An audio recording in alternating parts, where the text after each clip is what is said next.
जी हाँ दोस्तों, एक ही वीडियो में सारा क्वेश्चन को हम लोग करने वाले हैं। ठीक है, इसके पहले आप सभी को पता होगा मैंने एक वीडियो बनाया था पार्ट 1, जिसमें से इकाई नंबर 1 में जितने सारे क्वेश्चन है, पहला दूसरा तीसरा चौथा, जो इंपॉर्टेंट है, फालतू की एक भी क्वेश्चन नहीं। ठीक है, इकाई नंबर 1 में इतना सारा इंपॉर्टेंट क्वेश्चन था, इस सब का वीडियो बन चुका है। नहीं देखें तो जाके देख लो, डिस्क्रिप्शन में लिंक है। ठीक है, इकाई 1 हमारा खत्म हो चुका था। ठीक है, उसके बाद हम लोग देख रहे हैं दोस्तों जो इकाई नंबर 3 है। ठीक है, इकाई नंबर 3 में जो 4 क्वेश्चन है, ठीक है, वो सभी को हम इस वीडियो में खत्म करने वाले हैं। ठीक है, इसके बाद हम वीडियो बनाएंगे इकाई नंबर 2 पर।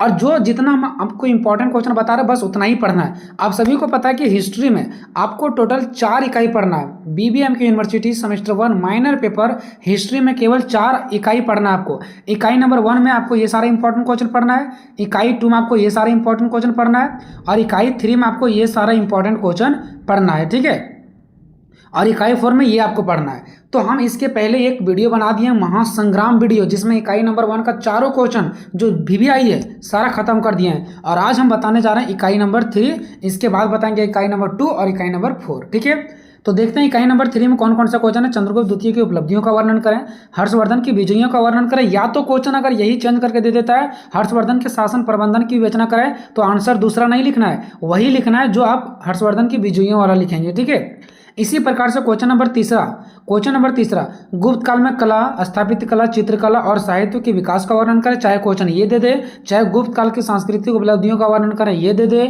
या तो गुप्त काल को स्वर्ण युग काल क्यों कहा जाता है, ये दे दे। ठीक है, ये तीनों एक ही क्वेश्चन, अलग नहीं है। और चौथा क्वेश्चन है गुप्त साम्राज्य के पतन के कारणों की व्याख्या करें। तो एक का करके हम आंसर करने वाले। जी हाँ दोस्तों, एक का करके आंसर करेंगे। ठीक है, तो सबसे पहले देखते हैं चंद्रगुप्त द्वितीय की उपलब्धियों का वर्णन करें।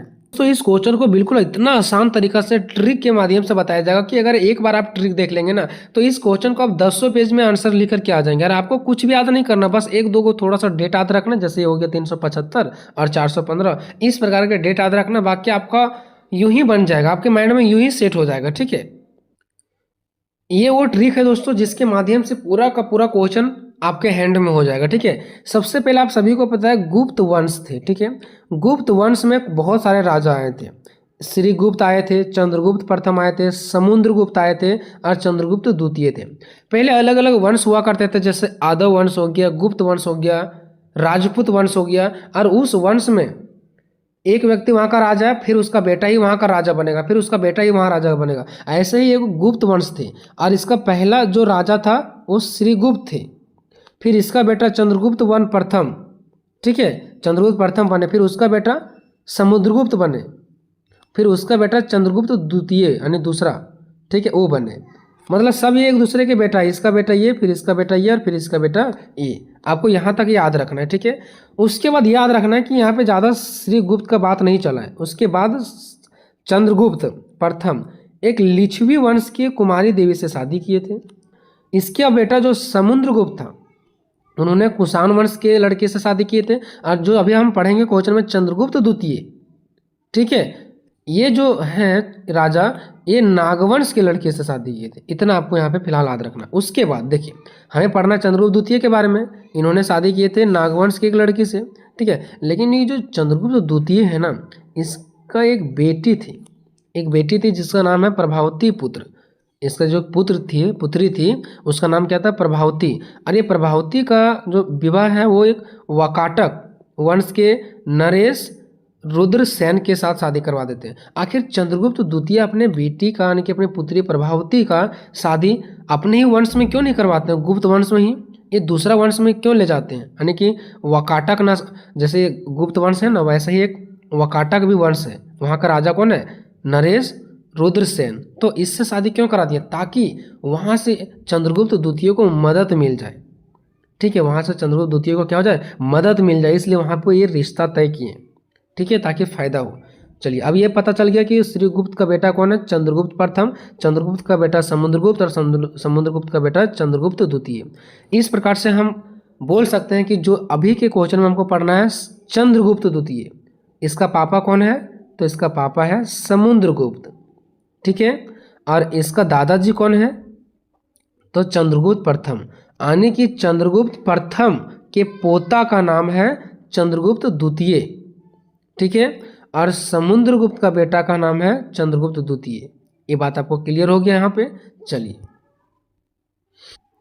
अगर उधर आपका सब कुछ समझ में आ गया तो यहाँ भी आपको समझने से कोई भी रोक नहीं सकता, 100% समझ में आएगा। चंद्रगुप्त द्वितीय की उपलब्धियों का वर्णन करना है।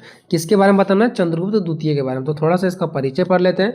चंद्रगुप्त द्वितीय गुप्त साम्राज्य बोलो चाहे गुप्त वंश बोलो, ठीक है, कि एक महान राजा थे। हम भी देखें बहुत सारे राजा थे, एक के बाद एक के बाद एक के बाद सारा आते गए। तो चंद्रगुप्त द्वितीय भी गुप्त साम्राज्य के महान राजा थे। चंद्रगुप्त द्वितीय समुद्रगुप्त के पुत्र थे। आपको मैंने भी बताया, जाके देख लीजिए फिर से। चंद्रगुप्त द्वितीय जो है जिसके बारे में हम लोग पढ़ रहे हैं वो समुद्रगुप्त के पुत्र थे और चंद्रगुप्त प्रथम के पोते थे, है ना। और उनका शासन काल जो शासन क्यों 375 से लेकर के 415 ईसा पूर्व तक रहा था, ईस्वी तक रहा था, ठीक है। 375 से 415 तक इन्होंने शासन किया, अर्थात कुल 40 वर्षों तक इन्होंने शासन किया वहाँ पे, ठीक है। उसके बाद देखिए उन्हें विक्रमादित्य की उपाधि से भी जाना जाता है। मतलब चंद्रगुप्त द्वितीय का दूसरा नाम क्या है? विक्रमादित्य, ठीक है, विक्रमादित्य इसके नाम से भी जाना जाता है। ये हो गया इसका परिचय। अब थोड़ा सा इसके बारे में कुछ जानते हैं पॉइंट दे करके। उनके शासन काल के दौरान कला का, वस्तु कला का और मूर्ति कला का, जैसे कला मतलब कुछ भी चीज़ बनाना, वस्तु बनाना, मूर्तियां बनाना, ये सब चीज़ों का विकास हुआ था। और प्राचीन भारत और पुराने भारत के संस्कृति का भी विकास हुआ था। सोचिए पुराना भारत का संस्कृति भी बहुत ज़्यादा आगे बढ़ गया था उस टाइम।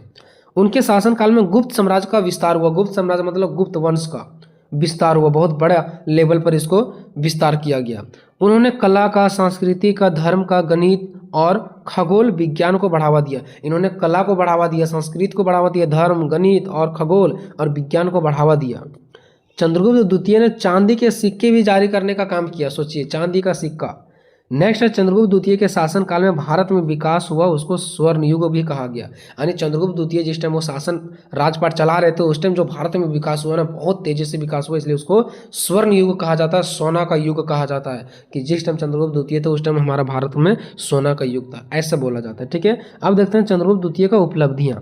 तो इसके निम्नलिखित उपलब्धियाँ। पहला, शकों का दमन। ये शको एक राजा है, ठीक है। शको जैसे हो गया ना, शको एक राजा लोग है, ठीक है। तो इस शको राजाओं को क्या कर दिया? दमन कर दिया और उसको अपने में मिला लिए। वैवाहिक संबंध, वैवाहिक मतलब विवाह संबंध। ये देख रहे हैं अपना भी शादी कर रहा है दूसरे वंश की लड़की से और अपना बेटी का भी शादी करवा रहे हैं दूसरे वंश से, ताकि वहाँ के राजा का मुझे क्या मिले? सपोर्ट मिले। तो ये वैवाहिक संबंध यानी कि विवाह में भी संबंध बना रहे हैं और ये भी एक इसका उपलब्धियां हैं, ठीक है। ये भी इसका एक पॉइंट ही है। धर्म के क्षेत्र में उपलब्धि, ये धर्म के क्षेत्र में भी इसको एक उपलब्धि देखने को मिलता है। साहित्यों के क्षेत्र में, साहित्य मतलब हो गया इसके पास बड़े बड़े विद्वान लोग भी है इसके अंदर, बुद्धिजीवी लोग जिसके पास अधिक से अधिक ज्ञान है वो भी इसके अंडर में है। चंद्रगुप्त द्वितीय का शासनकाल और इसका एक शासनकाल भी है, मतलब इस शासन भी तो किया ना। चंद्रगुप्त द्वितीय के सिक्के, इन्होंने सिक्के भी छापे चांदी के। चंद्रगुप्त द्वितीय का विजय, इन्होंने विजय प्राप्त किया, अलग अलग जगहों में विजय प्राप्त किया। गणराज्यों पर विजय यानी कि इन्होंने अलग अलग क्षेत्रों को अपने में मिला लिया। पूर्वी प्रदेश को भी अपने में मिला लिया। तो ये इसका हम लोग को देखना है विशेषताएं। अब हम लोग एक का करके देखेंगे सभी को, ठीक है। बस हम पढ़ते जाएंगे, आपको यूं ही समझ में आ जाएगा, ठीक है। पहले देखते हैं शकों का दमन। तो चंद्रगुप्त के काल यानी चंद्रगुप्त मतलब वही चंद्रगुप्त द्वितीय, ठीक है। चंद्रगुप्त के काल की सार्वजनिक महत्वपूर्ण घटना शकों की पराजित थे, ठीक है, पराजय थी। यानी शकों को इन्होंने हरा दिया, जो शकों के राजा थे ना उनको हरा दिए चंद्रगुप्त द्वितीय, पराजित कर दिए, हरा दिए चंद्रगुप्त सर्वप्रथम। तो चंद्रगुप्त द्वितीय ने ध्रुव देवी और साम्राज्य की रक्षा के लिए स्त्री वेश में जाकर राजा का वध किया। मतलब स्त्रियों का ध्रुव देवी और साम्राज्य की रक्षा के लिए स्त्री वेश में जाकर के, जरा सोचिए कि सबसे पहले क्या किए चंद्रगुप्त द्वितीय ने? ध्रुव देवी और साम्राज्य की रक्षा के लिए, ठीक है, ताकि ध्रुव देवियों का और साम्राज्य की रक्षा हो सके, इसके लिए स्त्री वेश में गए। मतलब चंद्रगुप्त द्वितीय स्त्री बन करके गए और राजा का वध किए, राजा को हराए, राजा को अपने वश में किए, जरा सोचिए। और इसके पश्चात जब वह सम्राट बना तो उसने भारत के अन्य भागों को भी जीत गया। देख लिए शको, ये जो शको का दमन है ना, शको का राजा, इनको कैसे हराए?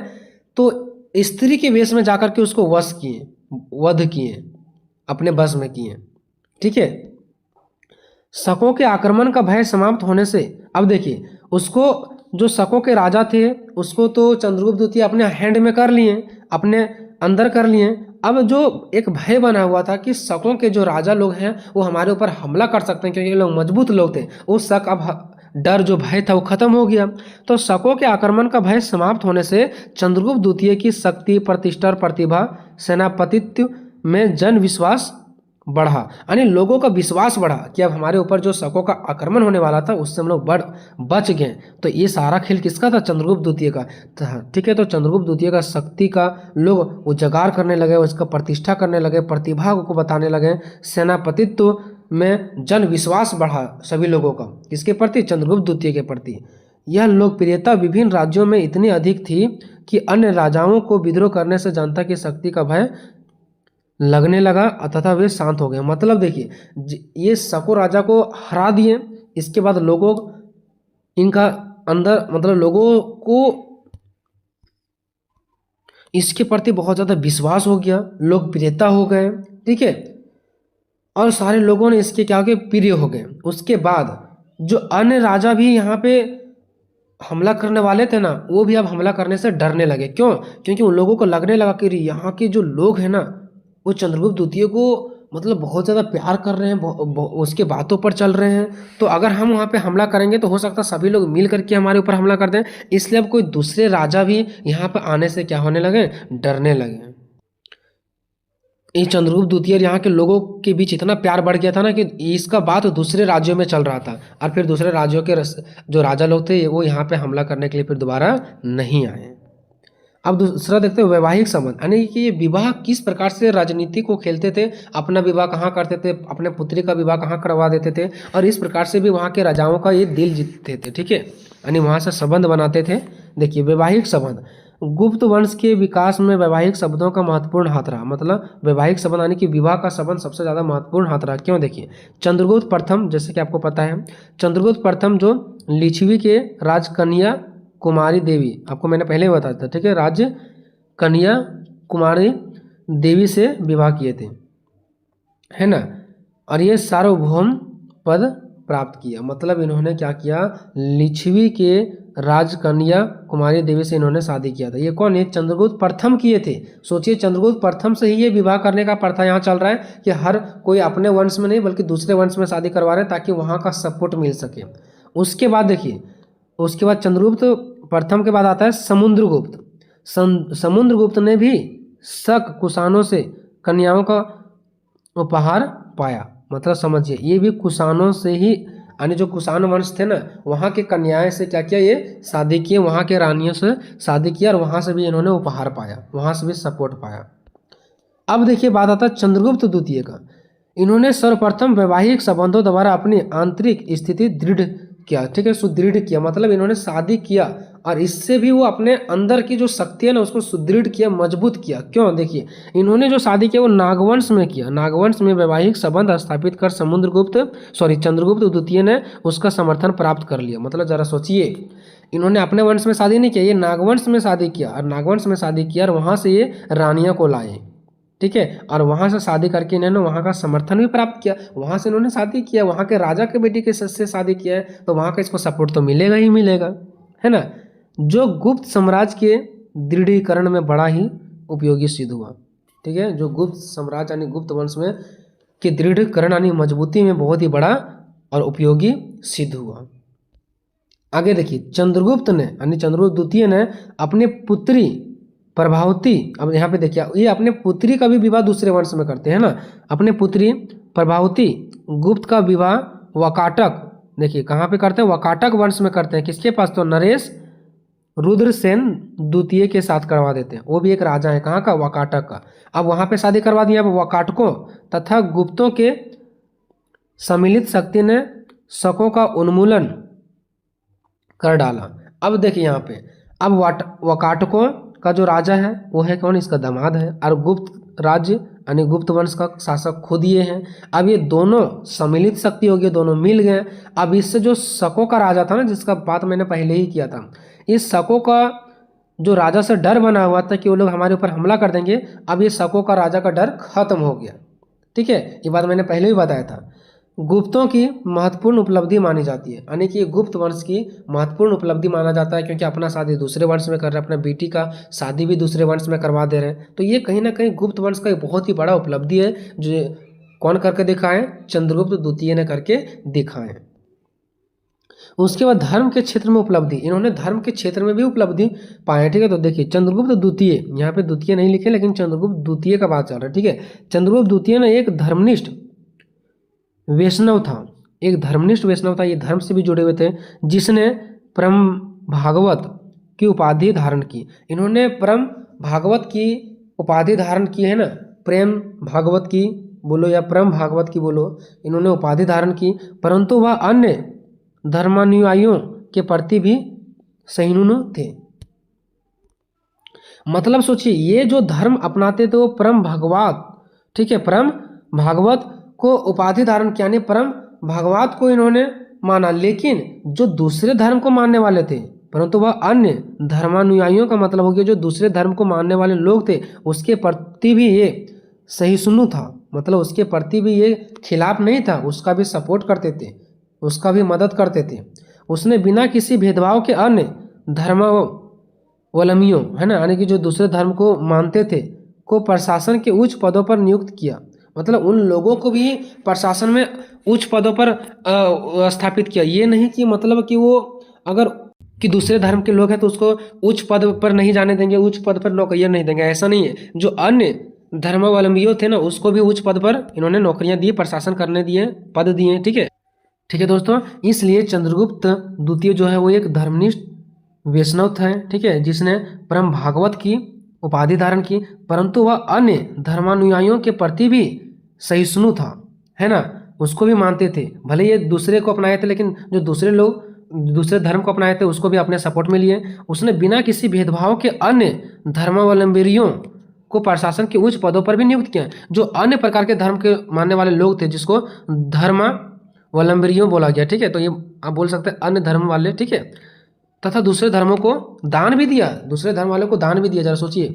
नेक्स्ट है साहित्य के क्षेत्र में उपलब्धि। साहित्य मतलब इसके पास बहुत विद्वान लोग भी इसके अंदर में थे। ठीक है, तो चंद्रगुप्त द्वितीय स्वयं विद्वान थे एवं विद्वानों का संरक्षक भी था, यानी ये खुद भी विद्वान थे और इसके अंडर में जितने सारे विद्वान लोग थे उसका भी संरक्षक करते थे, यानी कि उसका भी रक्षा करते थे, देखभाल करते थे। उनके समय में पाटलिपुत्र और उज्जैनी शिक्षा का एक प्रमुख केंद्र था, यानी कि पाटलिपुत्र में और उज्जैनी में एक वहाँ शिक्षा का प्रमुख केंद्र था। ठीक है, उसके दरबार में नवरत्न, ठीक है, नवरत्न नाहुमुख, नौ विद्वानों का एक समूह रहता था, यानी कि नवरत्न नाहुमुख, इसको आप छोड़ दीजिएगा। ठीक है, यानी नवरत्न जो था ना, नवरत्न मतलब 9 विद्वानों का एक समूह था, 9 विद्वान का एक समूह था। विद्वान मतलब क्या, ज्ञानी लोग, और 9 विद्वान इसके अंडर में था। सोचिए, तो इसीलिए बोला गया है कि चंद्रगुप्त द्वितीय के पास साहित्य भी थे।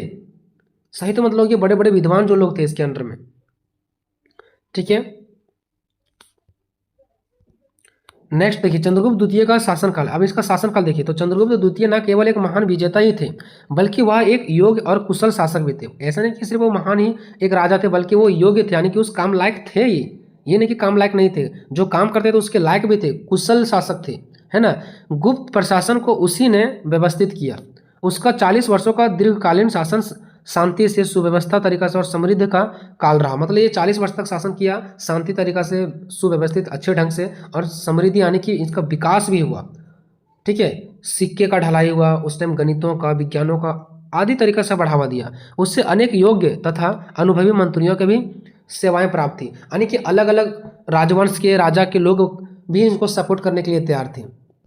नेक्स्ट है चंद्रगुप्त द्वितीय के सिक्के। इन्होंने सिक्के का भी छापाने का काम किया। चंद्रगुप्त ने भी अपने साम्राज्य के लिए अनेक प्रकार के सिक्के का प्रचलन करवाया। उसकी कुछ मुद्राएं, यानी कि कुछ जो पैसे छपाए थे, वो मौलिक एवं नवीन थी। ठीक है, मौलिक एवं नवीन थे। जैसे हम लोग का मौलिक अधिकार कैसे प्राप्त था कि ये चाहिए ही चाहिए, वैसे लोगों को भी सिक्के दिए जाते थे, तो कुछ मौलिक और कुछ नवीन थी। इसके अतिरिक्त चंद्रगुप्त ने चांदी का सिक्का, तांबे के भी क्या छपवाए, सिक्का को उन्होंने चलवाए।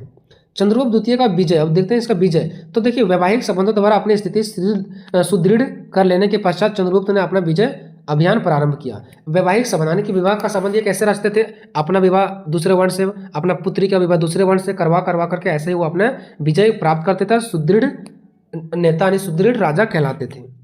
गणराज्यों पर विजय। देखिए, अलग अलग ये जगहों पर भी क्या किए, विजय प्राप्त किए।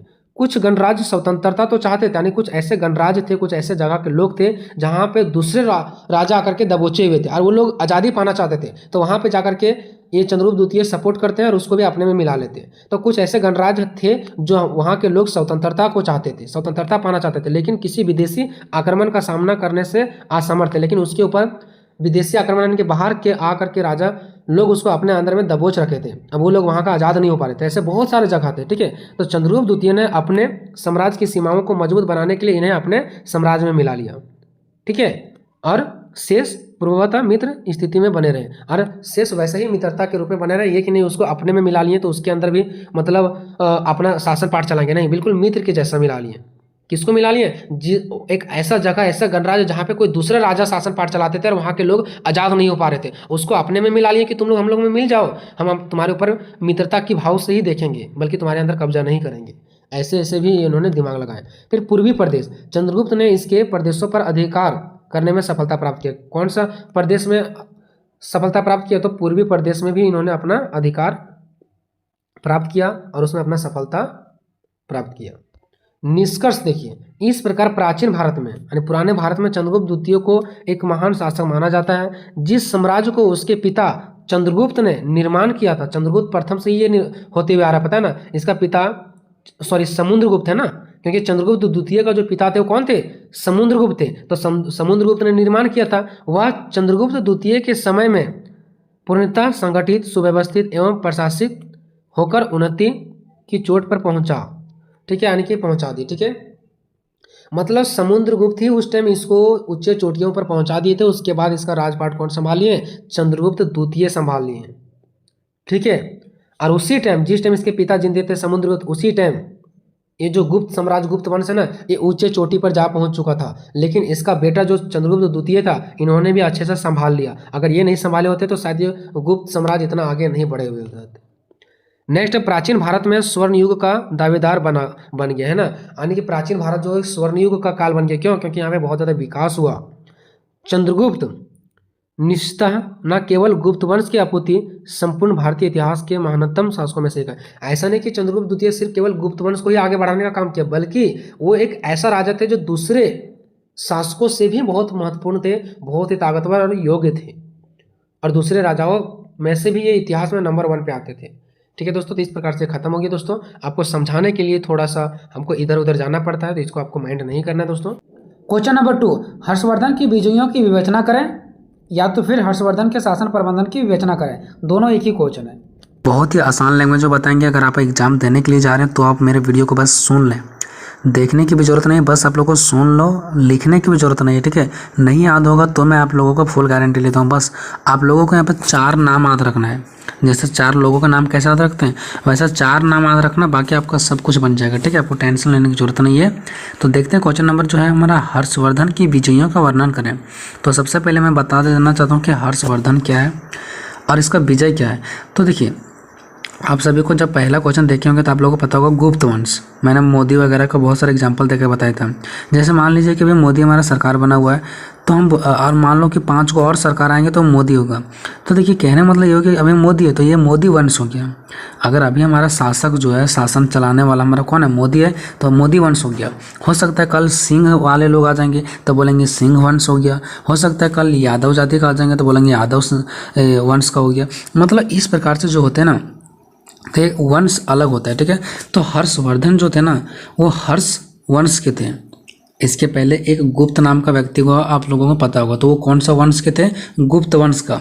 और ये जो हर्षवर्धन है ना, वो किस वंश के थे? तो ये हर्षवर्धन जो है वो वर्धन आने के जो ये वंश के थे, यानी हर्षवर्धन जो था ना, ये किसका, ये मतलब कौन सा वंश का था, ठीक है। तो ये हर्ष वंश का हुआ। आने की आप लोगों को ये समझना है कि जब गुप्त वंश का क्या हुआ, इंड हुआ, गुप्त वंश जब खत्म हुआ, उसके बाद आया हर्षवर्धन, हर्षवंश आया, ठीक है। तो उसी के बाद एक हर्षवर्धन एक व्यक्ति थे। हर्षवर्धन क्या थे? एक व्यक्ति थे। और इसके विजय, विजय मतलब इसका जीत जो हुआ ना, जीत, उसके बारे में बताना है। तो चलिए सबसे पहले समझ लेते हैं कि हल्का सा हर्षवर्धन के बारे में, ठीक है।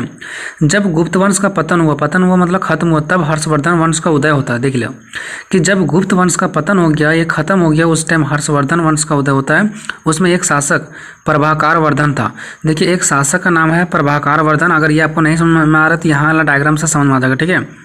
एक शासक प्रभाकर वर्धन था जिसका 2 बेटे का नाम था, एक राजवर्धन और छोटा बेटा का नाम क्या था, हर्षवर्धन था। उसके पुत्री का नाम राजश्री था। अब यहाँ से आप लोगों को नहीं समझ आएगा, यहाँ से आपको समझ में आएगा, ठीक है। देखिए सबसे पहले आपको ये समझना है कि जब गुप्त वंश का खत्म हुआ उसके बाद कौन सा आया, हर्ष वंश का उदय हुआ, यानी कि वर्धन वंश का उदय हुआ। किसका हुआ, हर्षवर्धन बोले या तो वर्धन वंश का उदय हुआ, बात एक ही हुआ, ठीक है। तो देखिए हमें फर्स्ट में लिखा हुआ कि जब गुप्त वंश, यानी बगल में लिखा हुआ पतन मतलब जब खत्म हुआ तब कौन आया, वर्धन वंश मतलब हर्षवर्धन वंश का क्या हो गया, उदय हो गया। और जब हर्षवर्धन वंश का उदय हुआ, जब आया तो उसका एक जो शासक था ना देश चलाने वाला, ठीक है, उसका जो पहला व्यक्ति था वो कौन था, प्रभाकर वर्धन। पहला व्यक्ति कौन थे, प्रभाकर वर्धन। तो हम कह सकते हैं कि जो हर्षवर्धन का उदय हुआ उसमें पहला व्यक्ति कौन था, पहला राजा कौन था, प्रभाकर वर्धन, ठीक है। ये हमारा शासक था। इसका 3 बेटे हुए, 3 बेटे हुए, जिसमें से 2 बेटे थे, 1 बेटी थी, यानी 2 बेटा और 1 बेटी। बड़ा वाला बेटा का नाम राजवर्धन था, छोटा वाला बेटा का नाम हर्षवर्धन था, और उसका एक बेटी थी जिसका नाम राजश्री था, ठीक है, और वो एक बेटी थी उसका, ठीक है। तो आप लोग को यहाँ पे समझ जाना है कि जो हर्षवर्धन का उदय हो रहा है ना वो कहाँ से हो रहा है, प्रभाकर वर्धन से। हर्षवर्धन का पिता कौन था, प्रभाकर वर्धन था। राजवर्धन का पिता कौन है, प्रभाकर वर्धन। राजश्री का पिता कौन है, प्रभाकर वर्धन। तो ये भी एक व्यक्ति थे जिसका 3 बेटे, 2 बेटे और 1 लड़की, यानी कि 3 थे टोटल, ठीक है। उसके 2 लड़का और 1 लड़की थी। तो आपको ये डायग्राम अगर आप कर लोगे ना तो यही डायग्राम से मैंने यहाँ पे लिखा है, ठीक है। यही डायग्राम से यहाँ पे मैंने लिखा है कि गुप्त, देखिए यहाँ से आप लोग नहीं लिख सकते हो, कहा कि गुप्त वंश का पतन हुआ और वर्धन वंश का उदय हुआ। फिर उसमें से एक सबसे शक्तिशाली, सबसे पहला राजा कौन था, प्रभाकर वर्धन। इसका 2 बेटे, राजवर्धन बड़ा बेटा, हर्षवर्धन छोटा बेटा और 1 राजश्री बेटी इसका हुआ, ठीक है। इतना लिख लोगे आपको, तो ये डायग्राम आपको याद रखना है, बाकी आप लोग यहाँ से देख करके लिख लोगे, ठीक है ना।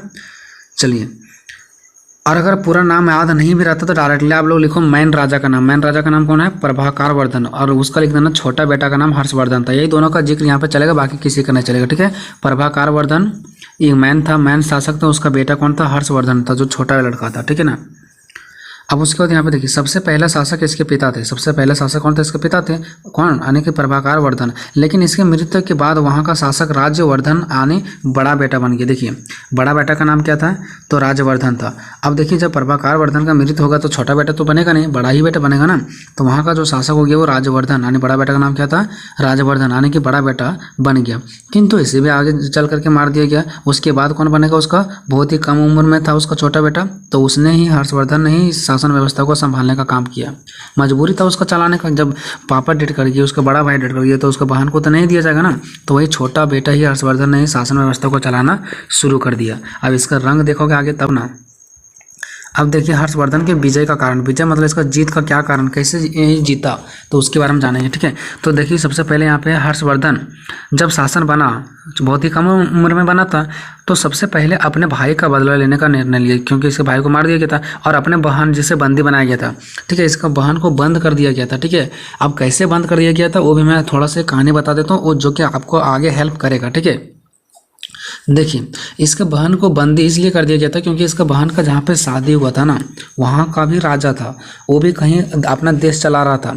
तो वो जो इसका यानी कि जो इसका बहनोई था, इसका बहन का जो पति था उसका बहनोई लगेगा ना, तो बहनोई भी इसका कहीं का राजा था। बहनोई मतलब जीजाजी, ठीक है, इसका जीजाजी भी कहीं का राजा था। तो इसके जीजाजी कोई और राजा से लड़ाई लड़े थे, ठीक है। तो इसका जीजाजी उस लड़ाई में मर गए थे, ठीक है। अब जब जीजाजी मर गए थे ना, तो इसका बहन को भी वहाँ के राजा, जो राजा जीत गए थे, इसका बहनोई को मार करके जो राजा जीत गए थे, इसका जीजा को मार करके जो राजा जीते थे, वो राजा इसका बहन को भी वहाँ पे बंदी कर लिया। उसका पति को तो मारा ही मारा, और उसकी जो पत्नी थी यानी कि इसका बहन था, हर्षवर्धन का बहन, उसको भी क्या कर लिया गया था, बंद कर दिया गया था। तो उस बहन जो बंद थी उसको छुड़ाने के लिए और अपना भाई को बदला लेने के लिए इसने क्या किया, हर्षवर्धन ने दोनों कार्यों में सफलता हुआ, और दोनों कार्यों में मतलब जीत हो गया। इसका बहन को भी बंदी से छुड़ा लिया गया और इसका जो भाई का बदला भी ले लिया इसने, ठीक है। अब देखो एक एक करके पॉइंट यहाँ से समझ में आएगा, ठीक है। क्या कारण था कि हर्षवर्धन का विजय हो गया, यानी हर्षवर्धन ने जीतते चला गया? तो यहाँ से देखिए, पहला है हर्षवर्धन का सैनिक। हर्षवर्धन का सैनिक मतलब हर्षवर्धन अपने पास सैनिक रखता था और हमेशा सैनिकों से काम करता था, ठीक है। तो हर्षवर्धन अपने सैनिक का इस्तेमाल सबसे पहले उस शासक के लिए किया जो इसके बड़े भाई का हत्या किया था, है ना। सबसे पहले सैनिकों का यूज वहाँ पे किया था जो इसके बड़ा भाई का हत्या किया था, ठीक है, और इससे छुटकारा लेना चाहता था। साथ ही अपनी बहन को जो बंदी से छुटकारा दिलाने में सफल हो गया था और अपने बहन को भी क्या किया था, जो बंद किया गया था, जो राजा इसका बहन को बंद कर दिया गया था, वहाँ से भी छुटकारा पाने में सफल हो गया। किसके सहायता से? अकेले करेगा क्या? नहीं, सैनिकों की सहायता से। और वहाँ का शासक बन गया। अब देखिए वहाँ का शासक बन गया।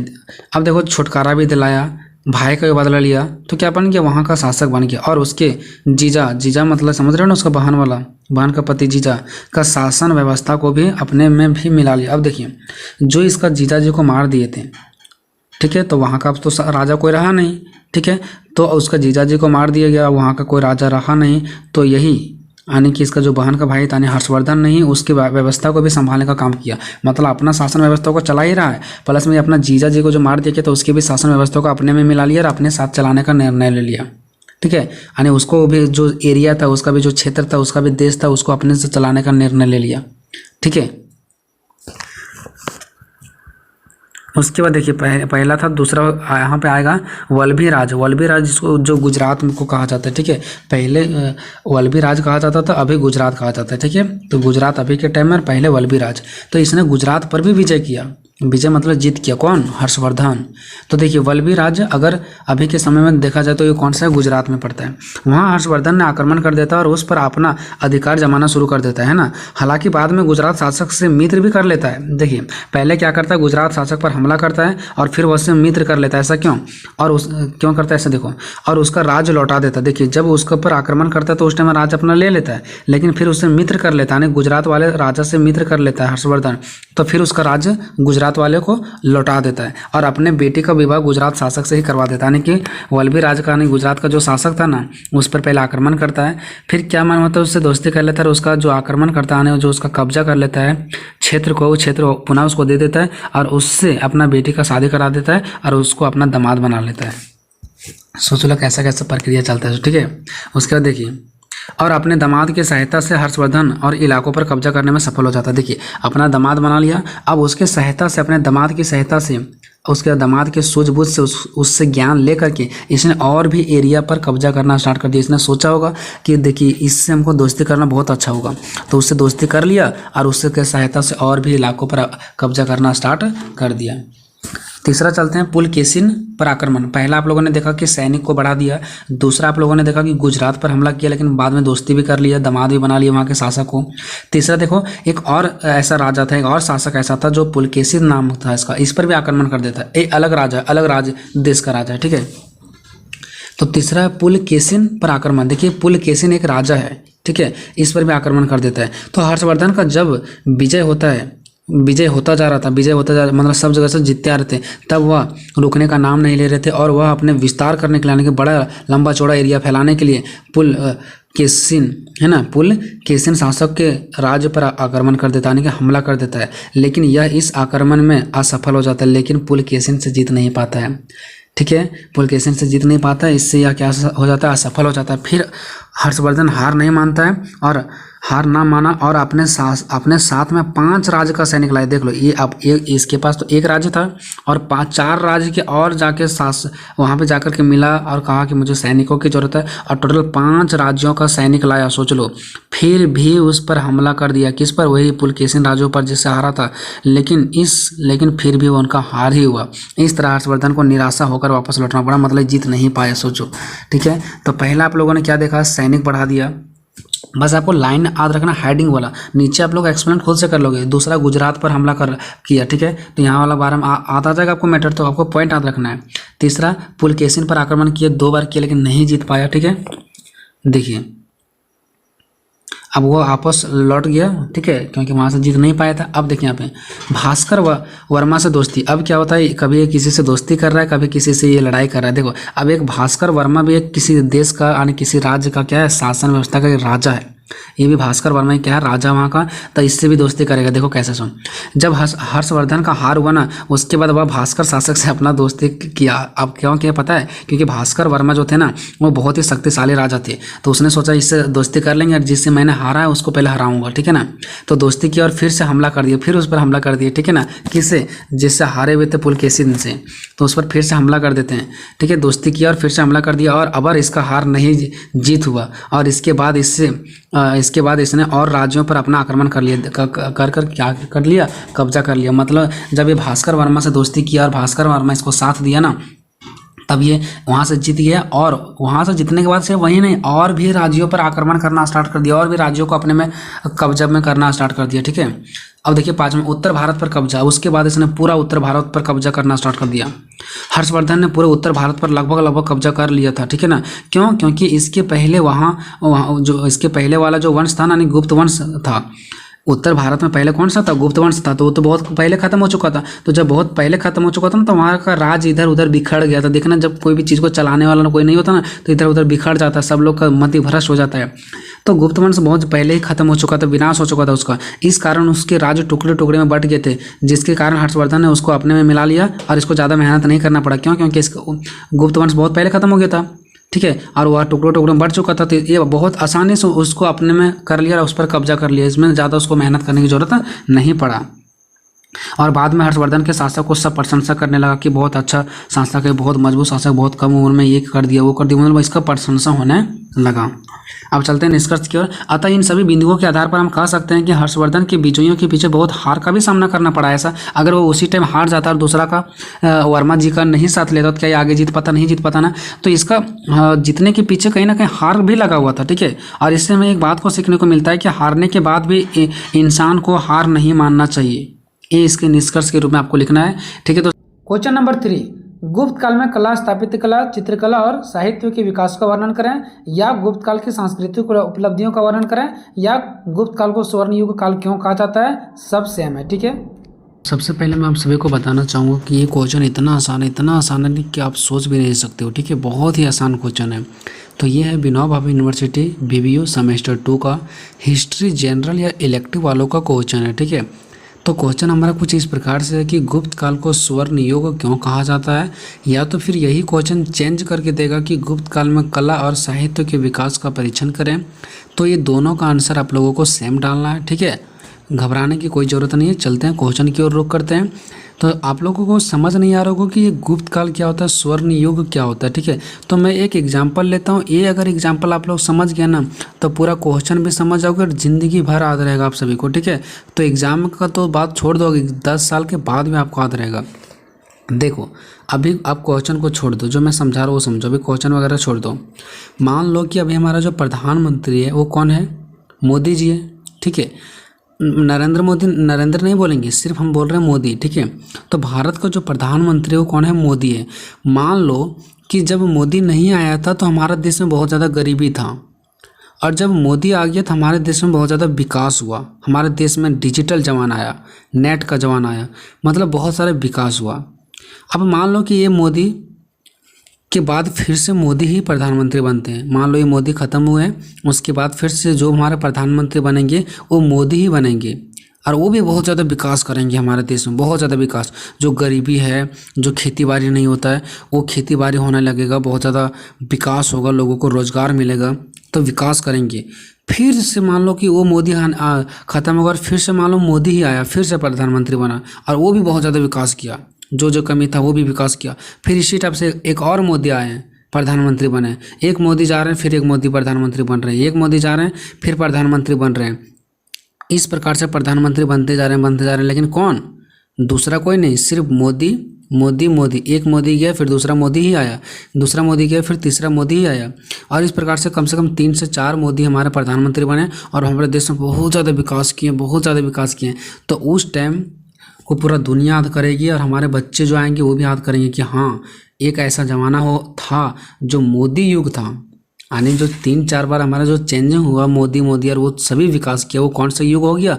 प्रधानमंत्री जो हमारा बना वो कौन सा युग हो गया? मोदी का युग हो गया।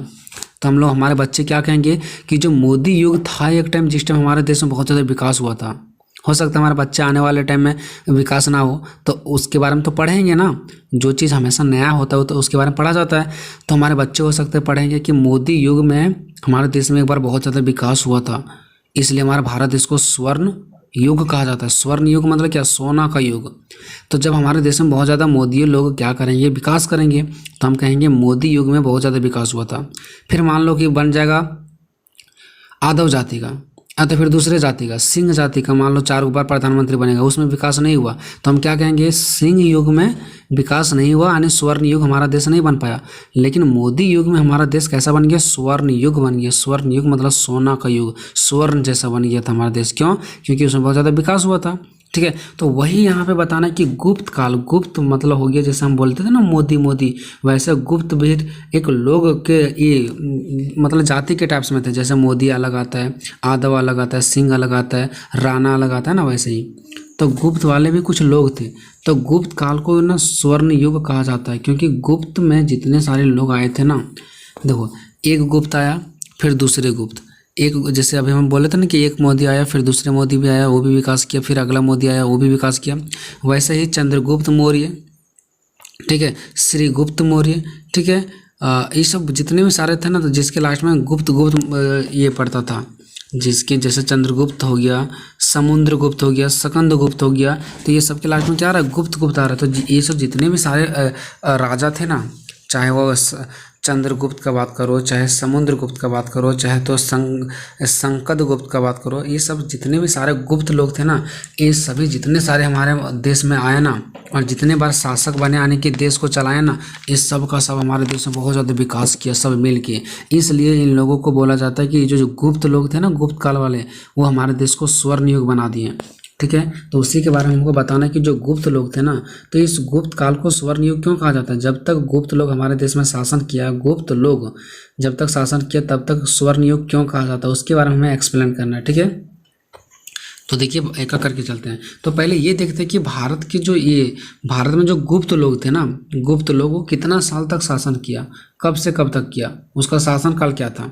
तो देखिए भारतीय इतिहास में 240 ईस्वी से लेकर के 550 तक का काल जो होता है ना, गुप्त काल कहा जाता है। यानी कि इसमें सिर्फ 240 से लेकर के 550 तक सिर्फ और सिर्फ जो शासन किया ना, वो गुप्त लोग ही शासन किए थे। इसके अलावा कोई दूसरा नहीं शासन किया था, कोई दूसरा जाति का नहीं, सिर्फ गुप्त लोग ही क्या किए थे? शासन किए थे, इसके अलावा कोई और नहीं। इसलिए इसे गुप्त काल के नाम से जाना जाता है। देखिए गुप्त वंश का संस्थापक कौन था? गुप्त वंश मतलब क्या हो गया कि जितने भी सारे गुप्त आए थे, उसका मेन जो संस्थापक था वो कौन था? श्रीगुप्त था। मेन जो कौन था? वो श्रीगुप्त था। और उसके बाद कौन कौन आए? तो उसके बाद आए जो आने वाले शासक थे, जिसका नाम था श्रीगुप्त, पहले आए थे। ठीक है, एक करके, जैसे अभी आया नरेंद्र मोदी, फिर बाद में कोई दूसरा मोदी आएगा, फिर मोदी आएगा, फिर दूसरा मोदी आएगा, ऐसे करके। तो पहले श्रीगुप्त थे, उसके बाद चंद्रगुप्त आए, फिर समुद्रगुप्त आए, फिर चंद्रगुप्त दूसरा आए। एक बार देखिए फर्स्ट में आ चुके हैं चंद्रगुप्त, फिर एक बार समुद्रगुप्त, फिर एक बार चंद्रगुप्त, दूसरा कोई आया है जिसका नाम फिर होगा चंद्रगुप्त, तो इसका दूसरा नाम रख दिया गया, फिर संकदगुप्त।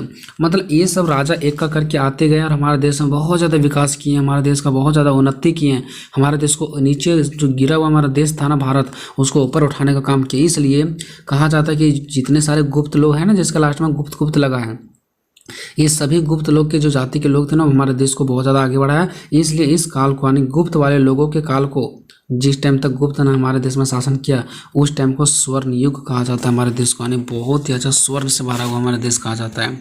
ठीक है, तो ये सभी देखिए अब नीचे आइए, ये सभी शासकों ने बहुत ही अच्छे ढंग से शासन किया है ना। शासन मतलब क्या होता है? वहाँ पे राज किया, देश को चलाया, चलाने वालों को ही शासन बोलते हैं। अभी हमारे देश में शासन कौन कर रहा है? प्रधानमंत्री कर रहा है। तो बहुत ही अच्छे से शासन किया। और राज का मतलब पॉलिटिकल सेंस में होता है देश, इस बात को आपको ध्यान रखना है। राज का मतलब पॉलिटिकल सेंस में क्या होता है? देश होता है।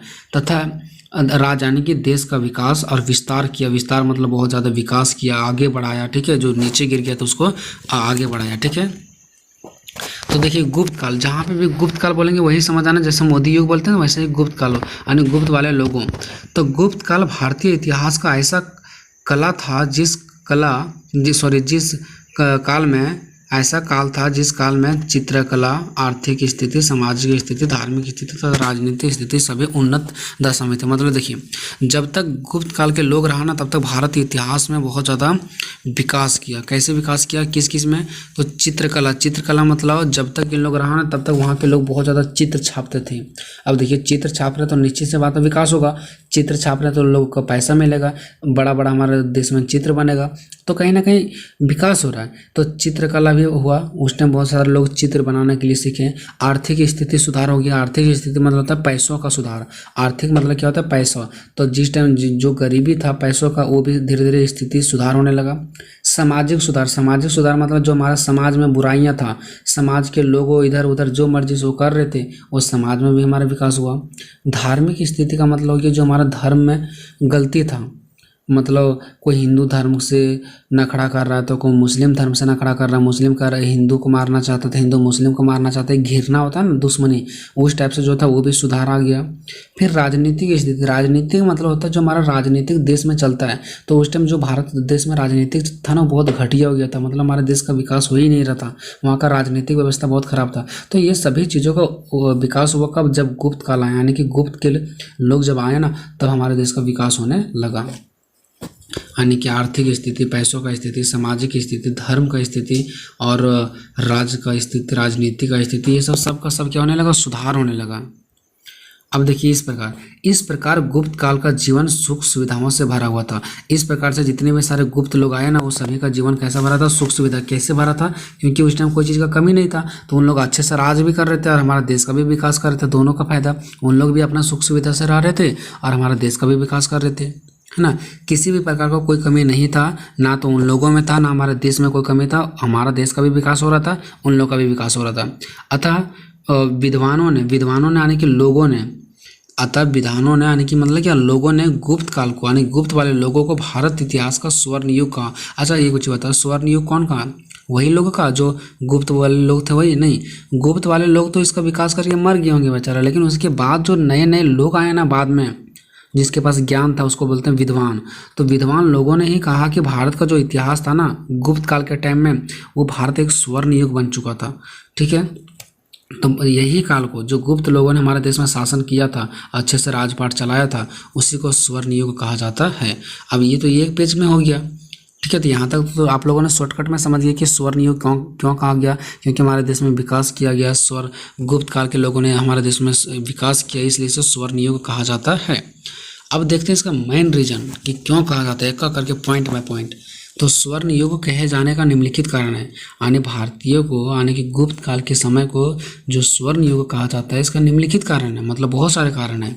कौन कौन है, तो योग सम्राट मतलब होता है युग।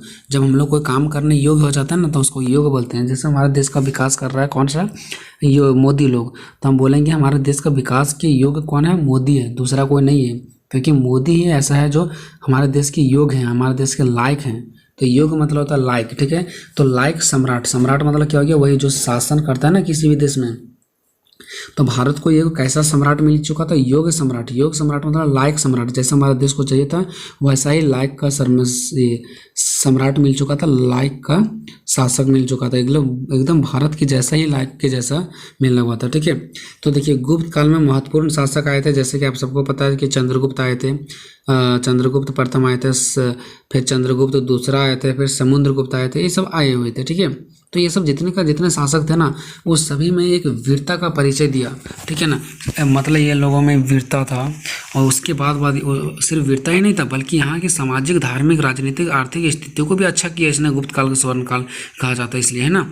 मतलब इन लोगों ने क्या किया, जितने भी सारे सब नेता आप लोगों को दिख रहा है, ये सब है ना, बहुत इन लोगों में वीरता था, इन लोगों में ताकत था, क्षमता था, योग्य था। इन लोगों के पास वो सब चीज़ें कैपेसिटी था विकास करने का। ठीक है, और जब ये लोग आए तो हमारे देश का सामाजिक, आर्थिक, राजनीतिक सब स्थिति क्या होने लगा, अच्छा होने लगा। समाज का स्थिति, फिर देश का स्थिति, पैसों का स्थिति, गरीबी सब खत्म होने लगा। इसलिए इसे क्या कहा जाता है, इस काल को स्वर्ण युग कहा जाता है, स्वर्ण का काल कहा जाता है। दूसरा है विदेशी शासन की समाप्ति। जो हमारे देश में विदेशी लोग आए थे ना, विदेशी मतलब बाहर के लोग आए थे ना, उसको ये लोग क्या कर दिया, हटा दिया, उस पर आक्रमण कर दिया, यानी कि उसमें उन लोगों पर क्या कर दिया, हमला कर दिया, लड़ाई झगड़ा कर लिया और उन लोगों को हटा दिया यहाँ से। ठीक है। तो विदेश मतलब बाहर के जो लोग आए हुए थे ना, उसको समाप्त कर दिया। कहाँ के लोग? गुप्त शासन के लोग जो हमारे भारत में थे।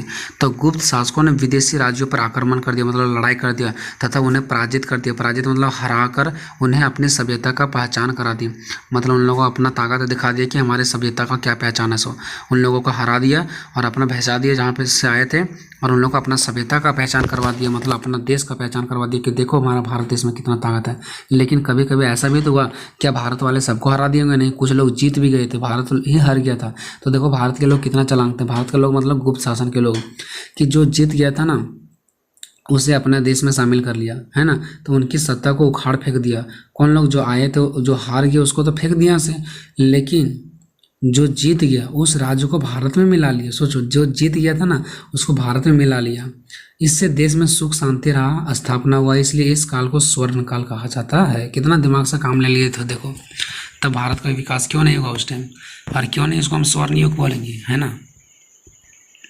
चलिए अब चलते हैं नेक्स्ट, राजनीतिक एकता की स्थापना। जो हमारे देश में राजनीतिक था ना, जो राजनीतिक चल रहा था ना, वो एकता था। आप लोग अभी देख रहे होंगे कि कुछ गाँव का राजनीति खराब चलता है, तो कुछ जिला के खराब चलता है, तो कुछ देश में राजनीति खराब चलता है कि सिर्फ हर नेता अपना सुविधा चाहता है, अपना पेट भरता है। तो उस टाइम राजनीतिक में एकता आया था, राजनीति का विकास हुआ था। सॉरी, ठीक है। तो राजनीति में क्या हुआ था? एकता आया था। एकता मतलब सब लोग मिलजुल कर काम कर रहे थे, ठीक है ना। तो देखिए, तो अभी अभी यहाँ पे कौन का शासन कर रहा है? कौन लोग हैं यहाँ पे? गुप्त काल के लोग। और गुप्त से पहले कौन था? मौर्योत्तर थे। मौर्योत्तर काल था। मौर्योत्तर से पहले मौर्य काल था, यानी सबसे पहले मौर्य काल, फिर मौर्योत्तर काल, और फिर यहाँ पे आया गुप्त काल। तो ये सब आप लोगों को ध्यान रखना, ठीक है। तो जिस टाइम मौर्य काल आए थे ना, उस टाइम हमारा देश का विकास ठीक हुआ था, मतलब ठीक ठाक हुआ था। अब मौर्य काल जैसे ही खत्म हो गया, मतलब मौर्य काल के लोग शासन बनना बंद कर दिए, वैसे ही आया मौर्योत्तर काल। और जैसे ही मौर्योत्तर काल आया ना, हमारे देश में बहुत ज़्यादा क्या होगा? खत्म हो गया, ठीक है। मौर्योत्तर काल जैसे ही आया, हमारा देश बहुत ज़्यादा बिगड़ चुका था, हमारा देश बर्बाद होने जा रहा था। वैसे ही मौर्योत्तर काल जैसे ही खत्म हुआ, हमारा देश तो बर्बाद हो चुका था। उसके बाद आया गुप्त काल, और गुप्त काल आया उसके बाद जितना सारा बुराई था उसको ख़त्म कर दिया, ठीक है। तो पहला आप लोग यहाँ पे देख सकते हैं लिखा हुआ कि मौर्य काल की समाप्ति के बाद, जैसे ही मौर्य काल, सबसे पहले हमारे देश में कौन आए थे? मौर्य काल वाले लोग। तो जैसे ही मौर्य काल के लोग के आए उसके बाद उसका समाप्ति हो गया, तो वहाँ तक तो ठीक ठाक रहा था। लेकिन जैसे ही मौर्योत्तर काल आया, फिर वो हमारा देश बहुत ज़्यादा बिगड़ गया था, ठीक है। जिसमें भारत खंड खंड में टूट चुका था। खंड खंड मतलब टुकड़ा टुकड़ा में हमारा देश टूट चुका था, ख़त्म हो चुका था। लेकिन जब जैसे ही वो ख़त्म हुआ, हमारा गुप्त काल आ गया, यानी कि गुप्त शासन के लोग आके भारत में अपना शासन करना शुरू किया, तब फिर से उन्होंने भारत को टूटा हुआ जो था उसको वापस लाने का काम किया था। जो हमारा देश टूट चुका था ना, उसको वापस लाने का काम किया कौन? गुप्त के लोग।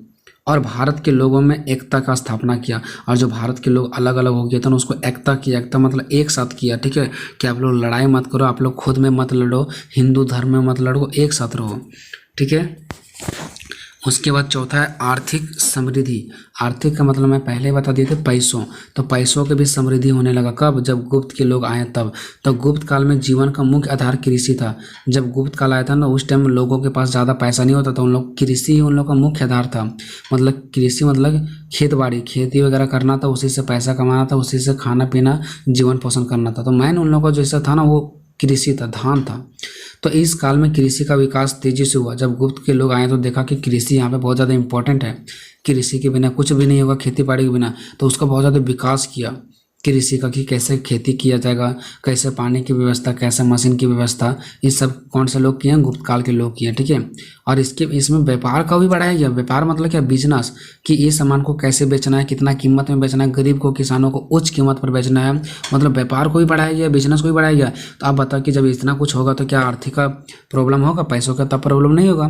तो जिसके कारण आर्थिक स्थिति जो खराब हो चुकी थी ना, वह सुधार में आने लगा। इसलिए गुप्त युग को स्वर्ण युग कहा जाता है, बिल्कुल सोने का युग कहा जाता है, ठीक है।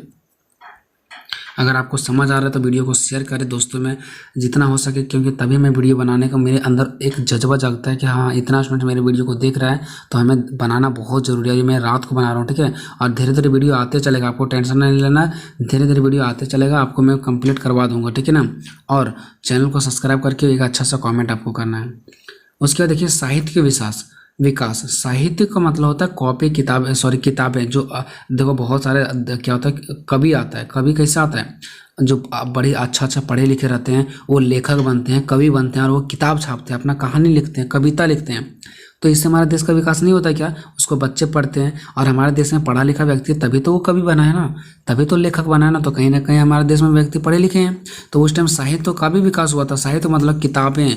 अब किताब में बहुत सारा रचना होती है, रचना मतलब बहुत सारा कहानी, कविता छपता है। वो कौन छापता है? कवि छापता है, लेखक छापता है। तो उस सब चीज़ों का भी हमारे पढ़े लिखे लोगों का विकास होने लगा। ठीक है, तो गुप्त काल साहित्य का विकास का काल माना जाता है। साहित्य मतलब रचना, कवि, कविता, कहानी का काल माना जाता है, क्योंकि इस काल में अनेक प्रसिद्ध विद्वान और कवि रहते थे, लेखक रहते थे।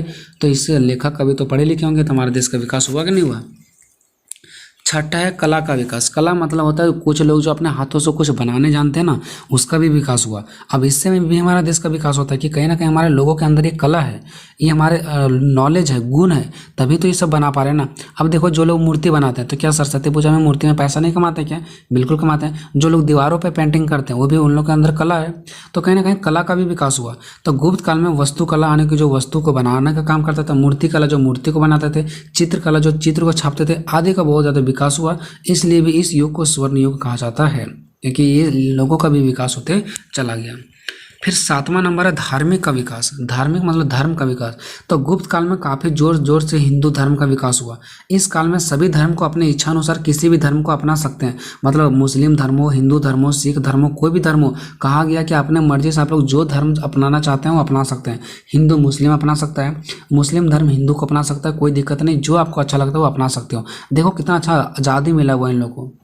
ठीक है, अब नेक्स्ट देखिए, गुप्त शासन के लोग सिर्फ हिंदू धर्म को बढ़ावा नहीं देते थे कि गुप्त शासन के लोग जो हिंदू के हैं तो सिर्फ हिंदू को ही बढ़ावा देंगे, नहीं, बल्कि इसके अलावा दूसरे भी धर्म को बढ़ावा दिया। जैसे यूनानी धर्म, एक क्वेश्चन है कि यूनानी का विकास कैसे हुआ आगे, देखो अब मैं आपको बताऊंगा। ठीक है, तो यूनानी धर्म का विकास हुआ, कुषाण धर्म का विकास हुआ, ये सब चीज़ों का भी जो दूसरे धर्म थे ना उनका भी विकास हुआ। ऐसा नहीं कि सिर्फ हिंदू धर्म का विकास हुआ। ठीक है, 8वां चलता है वैज्ञानिक विकास। अब उस टाइम देखिए विज्ञानों का भी विकास हुआ, वैज्ञानिक लोगों ने भी कुछ बनाना स्टार्ट कर दिया और हमारे देश का और भी विकास हो गया। तो जैसे आर्यभट्ट जो है ना, ये आर्यभट्ट जो आप लोग जानते होंगे, आर्यभट्ट का नाम, ये भी उसी टाइम आए थे जिस टाइम हमारा गुप्त काल के शासन कर रहे थे ना, उसी टाइम आर्यभट्ट आए हुए थे। जैसे आर्यभट्ट हो गया, बाणभट्ट हो गया, अर्थात ये सब जितने भी सारे वैज्ञानिक थे ना इसी काल के व्यक्ति थे, और यही सब वैज्ञानिक थे जिसने भारत का विकास हुआ। और ये सब कब आए थे? जिस टाइम गुप्त काल के लोग हमारे देश में शासन कर रहे थे, हमारे देश को चला रहे थे, उस टाइम आर्यभट्ट, बाणभट्ट ये सब आए हुए थे। ये सब वैज्ञानिक थे जो हमारे देश को विकास किए। ठीक है, वैज्ञानिक लोग विकास नहीं करता क्या? अब देखिए निष्कर्ष आपको लिखना जरूरी होता है। निष्कर्ष का मतलब होता है आप लोगों ने ऊपर पूरा क्या पढ़ा उसको 4 से 5 लाइन में बताना होता है। ठीक है, तो देखो निष्कर्ष लिख करके मैंने लिखा अतः उपरोक्त। उपरोक्त मतलब ऊपर लिखी गई अनेकों ऐसे कारण देखने को मिला। आप लोगों ने अभी तक कितना कारण देखा? 8 कारण देखा ना। 8 कारण यानी कि अनेकों कारण देखने को मिला, जिससे साफ ये जाहिर होता है ना कि गुप्त काल में अनेकों विकास हुआ था। बिल्कुल हुआ था ना, जिसके कारण इस काल को क्या कहा जाता है? स्वर्ण युग कहा जाता है। क्यों कहा जाता है स्वर्ण युग काल? क्योंकि इस देश में बहुत ज़्यादा विकास हुआ था उस टाइम। गुप्त काल के टाइम में बहुत लोगों ने उन लोगों ने भारत को बहुत ज़्यादा विकास किया था, इसलिए इसे क्या कहा जाता है? स्वर्ण युग काल कहा जाता है। आई होप दोस्तों ये वीडियो आपको बहुत अच्छा लगा होगा। क्वेश्चन नंबर 4, गुप्त साम्राज्य के पतन के कारणों की व्याख्या करें। तो इससे पहले जितने भी सारे इंपॉर्टेंट क्वेश्चन है, सारा इंपॉर्टेंट क्वेश्चन का वीडियो में सही इंपॉर्टेंट क्वेश्चन भी बताऊंगा और इसका सॉल्यूशन भी बताऊंगा, और 100% एग्जाम में वही आएगा। इसके पहले भी आप लोग देख सकते हैं पॉलिटिकल साइंस ऑनर्स का बताया था, वही क्वेश्चन आया था। ठीक है, तो सारा वही क्वेश्चन पूछेगा। बस आपको करना क्या है? मुझे सपोर्ट करना, वीडियो को लाइक करना, दोस्तों में शेयर करना। चैनल पर नए हैं तो चैनल को सब्सक्राइब कर ले, क्योंकि इसी प्रकार का रिलेटेड यहाँ पे वीडियो आते रहता है। सेमेस्टर 1, 2, 3 हर एक वीडियो आता है। ठीक है, गुप्त साम्राज्य के पतन के कारणों की व्याख्या करें। ठीक है, इसका सॉल्यूशन मैं बताऊंगा।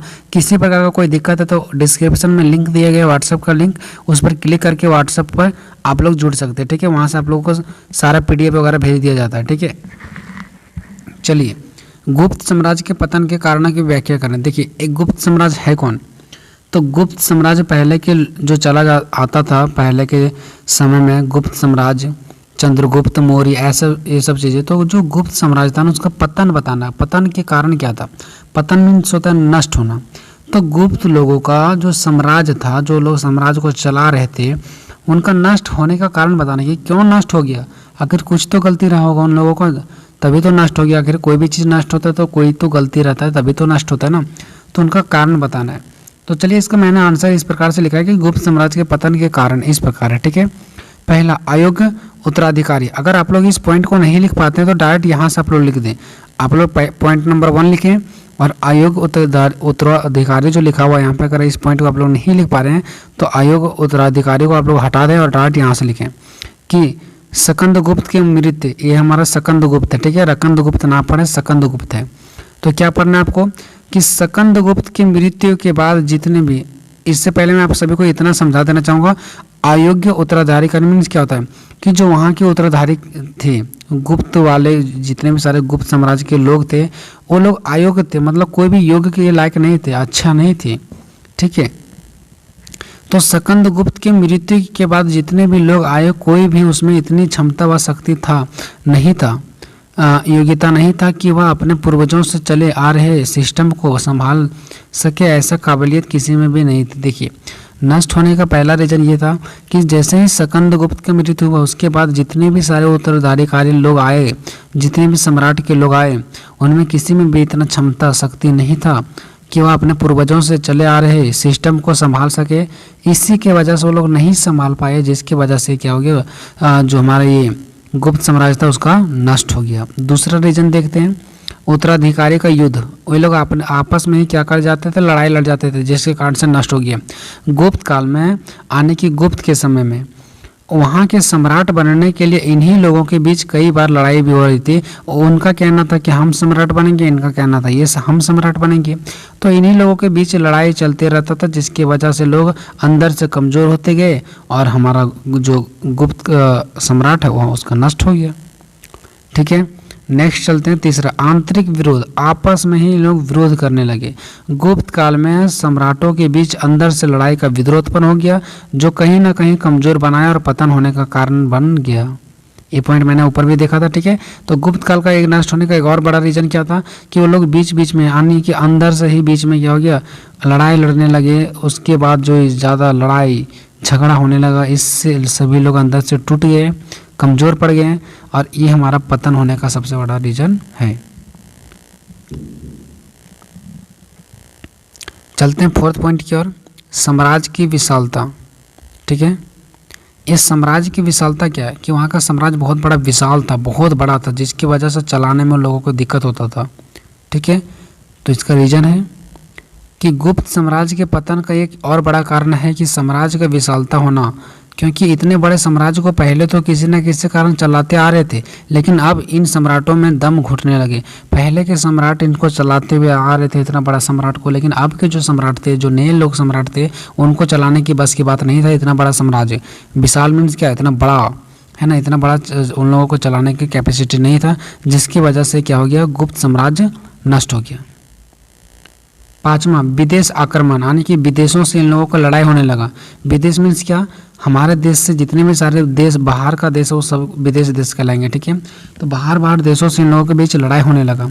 इनका पतन होने का एक और मुख्य कारण विदेश का लड़ाई है, क्योंकि जब विदेश से लड़ाई होना शुरू हुआ तो इनके बीच साम्राज्य का शक्ति खत्म होने लगा। हालांकि पहला विद्रोह जो था, पहला विद्रोह से कोई प्रभाव नहीं पड़ा, लेकिन इससे दूसरे को लड़ाई का रास्ता मिल गया, तब से लड़ाई शुरू हुआ और हो गया, और जो भी कहीं ना कहीं कमज़ोर बनाती है और पतन का कारण भी बनाती है। देखिए क्या हुआ, जब पहली बार लड़ाई हुआ दूसरे देशों से, यानी जब क्या हुआ, गुप्त साम्राज्य का दूसरे देशों से लड़ाई हुआ, तो पहला युद्ध में उसका कुछ भी नुकसान नहीं हुआ।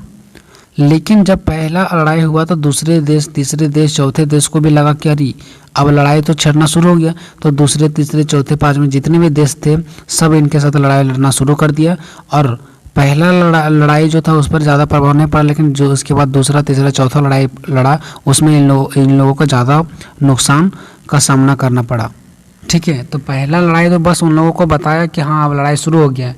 उसके बाद दूसरा, तीसरा, चौथा, पाँचवा जितने भी सारे देश थे वो सारे इसके साथ आए और लड़ाई लड़ा, और जो कि कहीं ना कहीं इनको नष्ट होने का सबसे बड़ा कारण बना। छठा, नई शक्ति का उदय। यहाँ पे गुप्त साम्राज्य को नई शक्तियों से भी बहुत बुरा असर देखने को मिला। ये सिंपल है, जो पतन का मुख्य कारण है, नई नई शक्ति बना रहे थे, जिसकी वजह से भी क्या हो गया, पतन हो गया। सातवां, उत्तराधिकारी के निश्चित नियम का अभाव। देखिए जो जितने भी सारे वहाँ के उत्तराधिकारी थे, जितने भी सारे वहाँ के सम्राट के लोग थे, उन लोगों के बीच में कोई नियम कानून नहीं था, कोई सिस्टम नहीं था, जिसकी वजह से सबसे बड़ा कमजोरी यही था कि गुप्त व्यवस्था में उत्तराधिकारी के नियम सुनिश्चित नहीं किए गए थे। बिना नियम का कुछ भी नहीं चल सकता है, जो पतन का सबसे बड़ा कारण बना, क्योंकि वहाँ के सिस्टम नहीं था कुछ कि कौन लोगों को क्या करना है नहीं करना है, क्या नियम है क्या सिस्टम है, कुछ सिस्टम ही नहीं था, जिसकी वजह से पतन होने का सबसे बड़ा रीज़न होता है। ठीक है, कि कोई भी चीज़ नियम और कानून के बिना नहीं चल सकते हैं। पॉइंट नंबर 8, प्रशासनिक कमजोरियाँ। देखिए, इनकी प्रशासनिक कमजोरियाँ होने के कारण भी पतन होने का मुख्य कारण माना जाता है। देखिए, जब किसी भी देश के लिए प्रशासन कमज़ोर नहीं रहेगा तो फिर हम लोग आगे और बढ़ ही नहीं सकते, क्योंकि जब प्रशासन ही कमज़ोर हो जाएगा तो फिर आगे हम लोग बढ़ेंगे कैसे, है ना। तो इसका मतलब हम लोग अभी जब भी लड़ाई झगड़ा चलता है तो वहाँ पे प्रशासन पहुँचते हैं, है ना, लड़ाइयों को संभालते हैं। लेकिन इनका जो प्रशासनिक था ना, वो हमारा क्या था, कमजोरियाँ था। इनका प्रशासनिक क्या था, प्रशासनिक कमजोरी था, जिसकी वजह से लोग क्या हो चुके थे, बिल्कुल कमज़ोर हो पड़ चुके थे, अच्छे से शासन नहीं कर पा रहे थे लोग, है ना। चलिए नेक्स्ट है आर्थिक कारण। आर्थिक मीन्स होता है पैसा। किसी भी, देखिए, अब जब आपके पास पैसा नहीं तो निश्चित तौर पर क्या आप नष्ट हो जाएंगे, सबसे बड़ा रीजन तो पैसा होता है। तो किसी भी सम्राट का पतन होने का मुख्य कारण आर्थिक कारण होता है। यदि आर्थिक व्यवस्था अच्छा ना रहे तो पतन होने का संभावना बढ़ जाता है। 10th नंबर, धार्मिक कारण। देखिए, इसका सबसे बड़ा रीजन क्या पता है, कि जो इनका था ना गुप्त सम्राट, वो एक धर्म से दूसरे धर्म में बदल गए थे। इसका सबसे बड़ा रीजन यही होता है। ठीक है, तो इनका पतन का एक और बड़ा कारण था कि गुप्त साम्राज्य का एक धर्म से दूसरे धर्म में शामिल होना, क्योंकि जब एक धर्म से दूसरे धर्म में शामिल हो रहे थे ना, तो इससे पतन का कारण और भी बढ़ जाता था। ठीक है, उसका 11वां नंबर है कि उनका दंड नीति। एक और बड़ा रीज़न है कि उनका दंड नीति बहुत ख़राब था, क्योंकि गुप्त साम्राज्य जो था ना, वहाँ पे जो लोग बहुत ज़्यादा गलती करते थे ना, उसको बहुत ज़्यादा कम सज़ा दिया जाता था, क्योंकि हमारा नियम होता है कि जो जैसा गलती करेगा उसको सज़ा दिया जाए। लेकिन यहाँ पे बड़े से बड़े अपराधी को भी बहुत ज़्यादा नॉर्मल सा, बहुत ज़्यादा साधारण सा मतलब सज़ा दिया जाता था। अगर कोई बहुत बड़ा भी दंड मतलब अपराध किया तो उसे छोटा सा सज़ा दिया जाता था। ठीक है, तो इनका एक ये भी बहुत बड़ा कमजोरी था, जिसकी वजह से नष्ट हो गए। निष्कर्ष लिखना आप सभी को बहुत इंपॉर्टेंट है, कि मैंने आपको हर एक वीडियो में बताता हूँ। ठीक है, तो ऊपर आता, उपरोक्त पंक्तियों को पढ़ने से इस बात की पुष्टि होती है, यानी कि ऊपर लिखी गई बातों से इस बात की पुष्टि होती है कि जो गुप्त साम्राज्य का पतन है, उनके कमियाँ के कारण, उनके कमजोरियाँ के कारण हुआ है। कहीं ना कहीं उनके अंदर कमजोरी था, कमी था, इसकी वजह से गुप्त सम्राट का क्या हुआ, पतन हुआ है। ठीक है दोस्तों, मिलते हैं अगले वीडियो में, तब तक जय हिंद।